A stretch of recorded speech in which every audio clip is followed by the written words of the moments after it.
Football മൈതാനത്തിന്റെ മിശിഹ സാക്ഷാൽ മെസ്സിയുടെ ടീമിനെയും തകർത്തെറിഞ്ഞുകൊണ്ട് ആ 19കാരൻ ലാമിൻ യമാൽ നേടിയ കിരീട നേട്ടമെന്നത് കേവലം ഒരു കായിക വിജയം മാത്രമല്ല, കേവലം ചില ഗോളുകളായിരുന്നില്ല. പാർശ്വവൽക്കരിക്കപ്പെട്ടവരുടെയും വേരുകൾ അറുക്കപ്പെട്ടവരുടെയും അടിച്ചമർത്തപ്പെട്ടവരുടെയും വിമോചനത്തിന്റെ മനോഹരമായൊരു കവിത കൂടിയത്രേ. ലോകത്തിന്റെ നെഞ്ചിടിപ്പിന്റെ താളത്തെ നിയന്ത്രിക്കുന്ന പുൽമൈതാനത്തിന്റെ നടുത്തളത്തില് വേരറുക്കപ്പെട്ട ജനതയായ ഫലസ്തീനിന്റെ പതാക കയ്യിലേന്തി ആ 19കാരൻ ലാമിൻ യമാൽ ലോക ജനതയ്ക്ക് മുന്നിൽ കാഴ്ചവെച്ചത് പ്രതിരോധത്തിന്റെ ഉദാത്തമായൊരു സാക്ഷ്യമാണ്. അടിച്ചമർത്തലുകൾക്കും വംശീയതയ്ക്കുമെതിരെ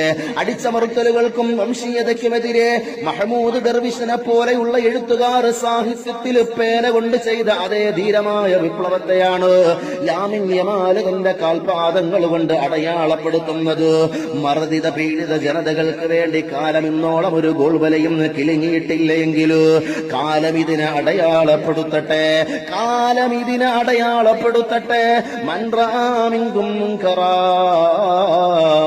ഫൽയുഗയ്യിറുഹു ബിയദിഹി ഫഇല്ലം യസ്തതിഉ ഫബിലിസാനിഹി ഫഇല്ലം യസ്തതിഉ ഫബിഖൽബിഹി വദാലിക അദ്അഫുൽ ഈമാൻ.